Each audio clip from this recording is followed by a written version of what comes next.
Hey, what's going on? It's Bebop here. Today's video, we're going to be talking about the weapon that's least used in mutations by new players. Now, I've been every day going in there and randomly tanking M1 and M2s.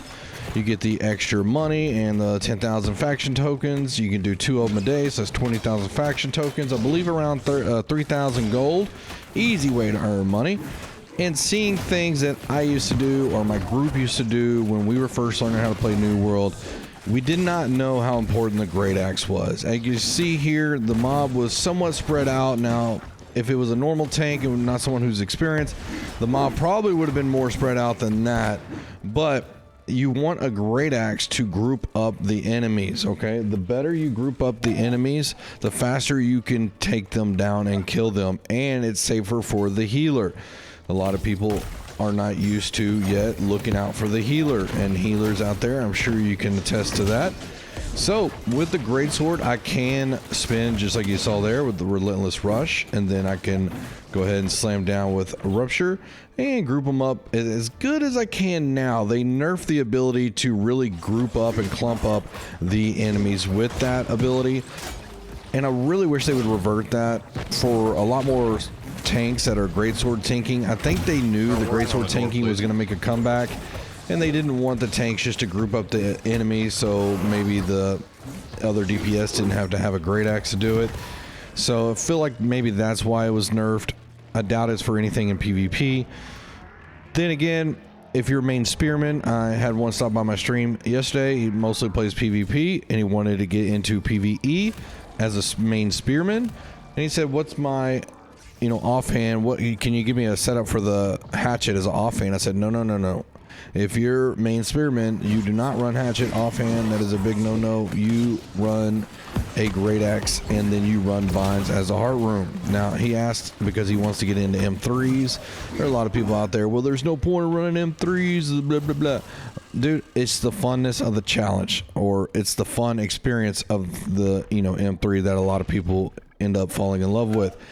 And like myself, I love getting a random group together, or just, people that are good, and trying to make it through, because it is very difficult. It's challenging. It challenges, all your skills and teamwork.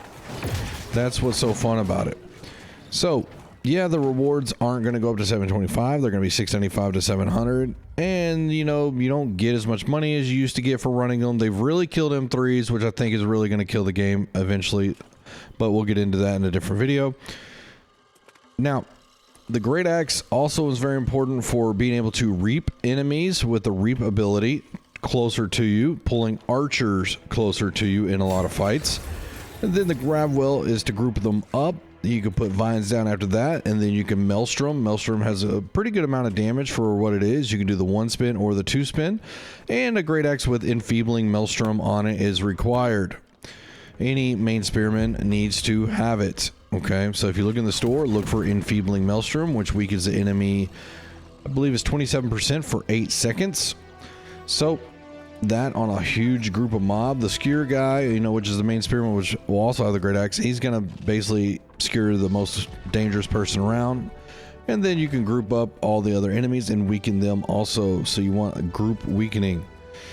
And when they're closer together, like right here, if I was to stop, we could just pull those all together like they're almost one mob and just absolutely melt them down in less than 5-10 seconds.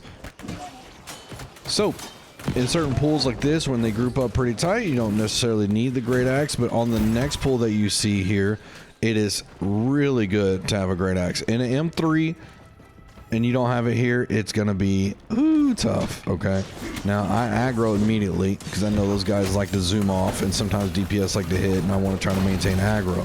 Now they still grouped up pretty nicely here, but it could even be tighter and better. You can also throw the grab well above the enemy's head to go ahead and group them up. If you accidentally throw it low and it hits a mob, it's gonna just stop on that mob and most likely won't group up. So if you throw it above the head, if you learn the distance of the throw of the grab well, you can really make them into a tight group. Right here, it would be nice to get all these a little bit closer together, but that's okay. It is a M1, so it is what it is. Now, as we make our way up here, DPS, be very careful not to hit these mobs. I want to pull them together, but I heard them start swinging, so I'm like, well, I guess I'll just grab that guy, pull to the archer. And we have one archer down there at the bottom that spearman can go take out by itself. It's too far to try to reap and group up, so someone can just take care of that, or no one can take care of that. We have one guy that was lost back there in the maze of the lasers. We kind of left, and I don't think he knew his way, so I tried to tell him after, I think this pool or the next, how to get there, and then he finally ended up catching up for the first boss fight. Didn't want to start that without him. That's not fair to him. And maybe I shouldn't have left him with the in the laser room, but you know, was trying to get going. I thought maybe I could explain it in voice chat, but maybe not. At this pool, you always want to put your back to the wall tanks and have them come in just like that. Always look at bars for aggro while someone's working on the door, please. A lot of times the healer will be, or any DPS that does a lot of dots that can do damage while they're opening the door. That would be really nice, and that way you keep the flow of the dungeon, and we're not all just sitting here getting out of the zone. You want to try to maintain your focus. This next pull, a great axe. Once again, hugely important. We don't have one, okay? We got Legolas from Lord of the Rings with the bow. We got, I think, a fire staff user, not really sure. So no one's grouping up. Everybody's just doing their own DPS and relying on the tank to do all of it. So I'm going to pull around the corner here to try to group them up as best I can using line of sight, LOS. And once I see their health getting low, I know the archers are going to start shooting at their range. So I'm going to rotate through with the greatsword. And that's one reason why I love the greatsword. Plus that quick taunt right there with Calamity. Oh, I love it. I love the sound of Calamity. And then I bring the mobs up here. Now for all that hard work, I'm going to go down there and steal this moat from this dude. You get out of here, DNA freak. Hey friends, do you know how to get here? Alright, so we waited for our other teammate to catch up, helped him out, and then now we are fighting the boss. The boss is pretty simple here. Great Axe can also be used here. When he spawns his little minions, basically you could throw a grab well. You just need to be careful when you try to maelstrom after that to group him up. That he's not going to slam, because a lot of times he does slam pretty quickly, like I said, after spawning them. So you would step back with the great axe, throw the grab well, and group them up. I knew we weren't going to have that, so I just went ahead and taunted, and I'll do it. But in M3, you don't want the tank with all that on them, plus the boss, and in the throw up, because the throw up's going to do nature damage. It's really important to come in here with a sword and shield as a tank, not a great sword. With the sword and shield, you have a ability in the skill tree that you could transfer debuffs back to the enemy. Now you can also do the contagious upheaval if you have that perk on your weapon or clothes, and that will also transfer 2 debuffs plus do 18% more damage. But as long as you have the debuff transfer, you can heavy attack the boss right as he hits you with that throw up, and then you can stay right in it and you won't be diseased. So your healing will go back to normal and you won't be ticking for all that damage. But it's an M1, I care less, and here we go. Easy boss fight. And this is, you know, where it turns to loss. That enemy is a lost enemy, so you would then, before you fight that boss, you would put on your lost ward pot and lost coating. Not coatings anymore, but coating. And then you want a relentless rush right here and hit these mobs. I go ahead and quick taunt, then relentless, because as long as you hit them and maybe you can get a bleed on them or just some damage to hold threat, trying to mow down the mobs. I know I hadn't hit this one in a while, so I'm going to rotate back to him. The other one I hit plenty, so I'll hold threat throughout. On this next group, if you want to grab that candle right there, that's fine DPS, but stay the F back, please, because if you come in here too soon, you will get aggro just like he did right there. You will be hit, and you'll be like, Tank, why don't you aggro, bro? Bebop, or Tank aggro. Oh my God, this guy in chat the other day, bro. Oh my God, dude. Woo! You just don't know yet. You don't know what you don't know yet, new players. But when you learn all the roles and you play all different roles, you need to play all different roles. You learn a lot more about the game and you understand that game more wholly. So if you're only DPSing, you're wrong. You need to tank. If you're only DPSing and tanking, then you need to try healing. It is more gear sets and all that, but it's so beneficial to do as you're learning the game. It's probably the most beneficial thing you can do while learning the game. You need that perspective. And I was in Schmeck's stream last night, and he was also saying the same thing, and that's why he enjoys playing multiple roles. including also myself, I agree, is you get the whole aspect of the game from doing that.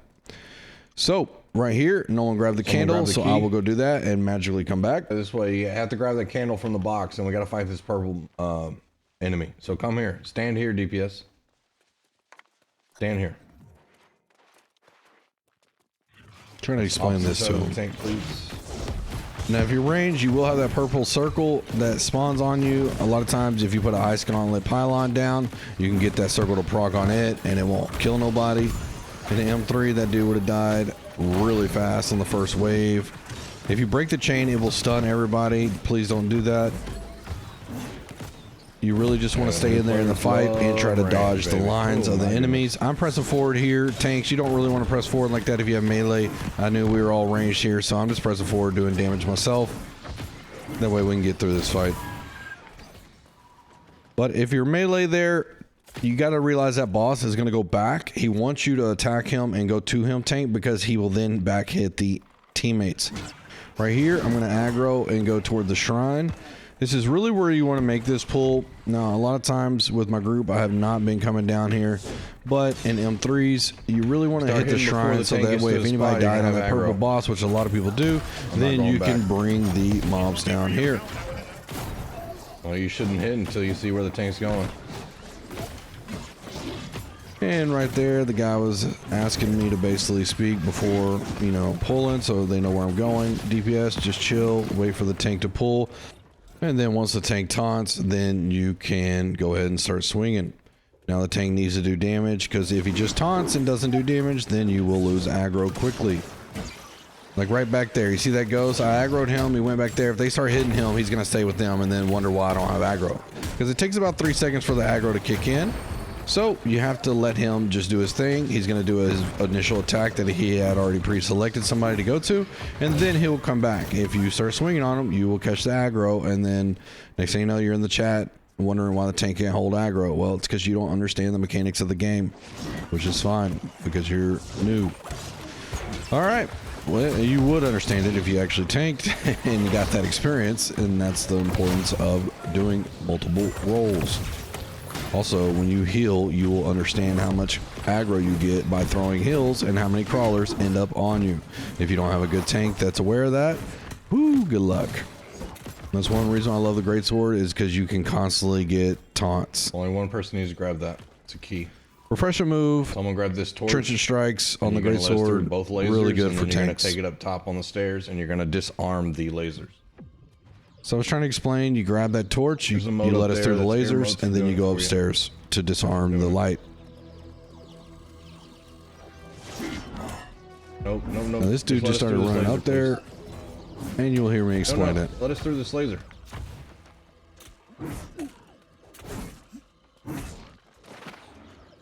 only need one person that's with the torch to go up there. I'm through, ding dongs. All right, here's where we're going. Now, a lot of people like to pull archers. I'm just going to come here and go ahead and aggro this way. Now, I did see, maybe I pulled archers. Oh, the nature. Nature will always pull mobs. So doing this way right here while it's nature is really the incorrect way, because you're going to end up pulling all the archers. So don't do that while it's a nature mutation. If you do it while it's any other mutation, you should be just fine. But I was not paying attention, and that is my fault. But it's an M1, we can correct, and we're good to go.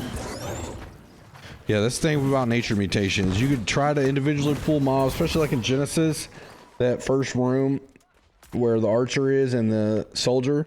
It's just going to automatically pull the soldier, so right, get ready for that. Fight. We will make up for it at the very end with another name. You never fight this fight in mutations. Don't ever fight this fight in mutations. You will always skip. Someone will come up here, bless the key. Usually the tank will aggro all the mobs, and then you will head out. You can kill the mobs at the end if you want for mob count, but if you're making good time and you're doing good, then you don't need to. These mobs really never drop loot, so I don't really see the benefit of killing them. Unless you're needing mob count, but, you know, unless you had a lot of deaths, then you don't need mob count.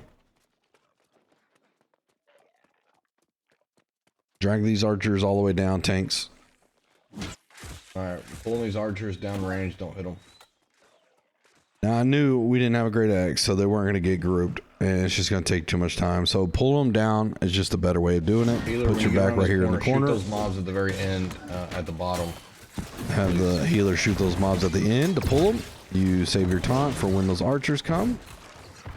Hammer right here is really good for tanks in an M3.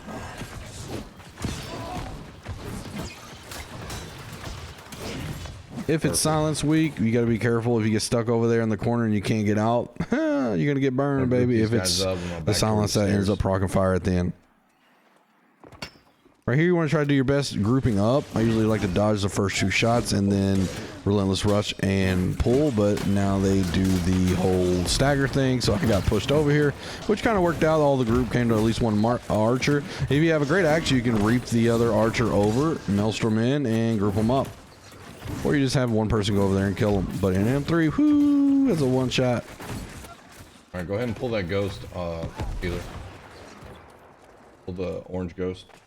You always want the healer to pull the ghost here. Tanks, you will try to aggro and then put your back toward the door so you can catch the crawlers as they come in. I'm trying to put my back toward the wall here, or the entrance, so I can get the crawlers when they come out.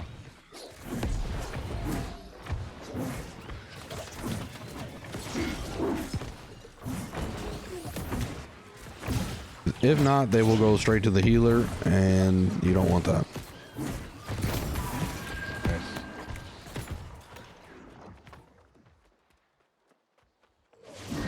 If you've had a lot of downs up to this point, you can go ahead and open the door, tell those people to go touch the shrine. But we were pretty good to go, so just take out the archer real quick. Watch out for the slam by the mage. All right, healer, go to the back and pull that mob, and then everybody else touch shrine. That mob is a named enemy. That's why you skipped the other named a few minutes ago. Everybody come touch the shrine. Healer will pull, and then you will go meet and greet the secret boss back there. Now in a regular Starstone level 35, that boss and enemies don't exist, so no need to go back there. Perfect.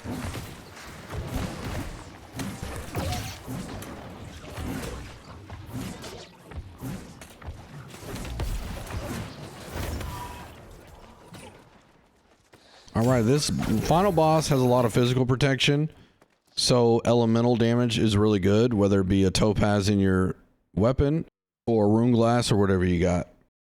Before you take out the health bar the first time, if you have 50% disease, heart rune, and if you have critical or plague strikes or critical, or what are the critical strikes for the disease, you can actually apply that to the boss and it will reassemble itself at half health or 3/4 health, depending.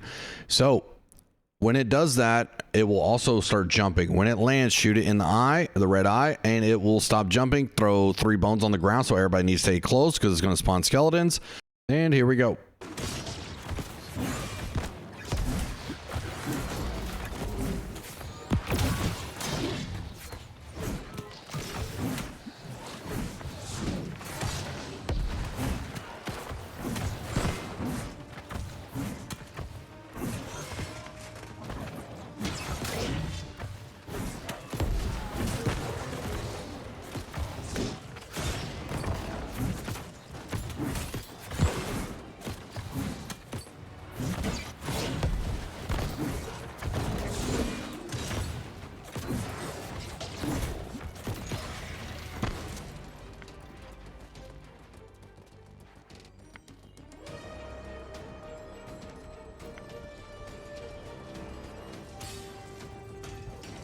All right, when she lands, get ready to jump back and shoot her in the eye, please.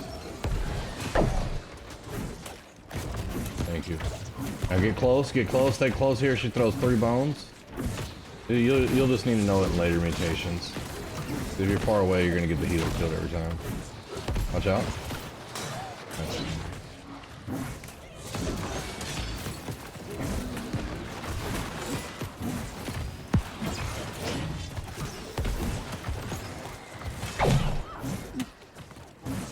GG. Good job.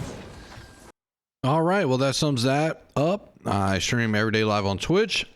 Feel free to stop by. If you want to watch, I will throw a great axe on and show you. I don't have any clips. I had to clear a lot of room. to install COD zombies and all that stuff. So I don't have any great axe clips for you, but I'm sure you understand what I'm talking about. And if you don't, please stop by the stream and you will see, or check out my past videos and you will see there. All right. Well, I hope you enjoyed the video. And if you did, if you're new here, like, comment, and subscribe, and I'll see you on the next video. Draxa!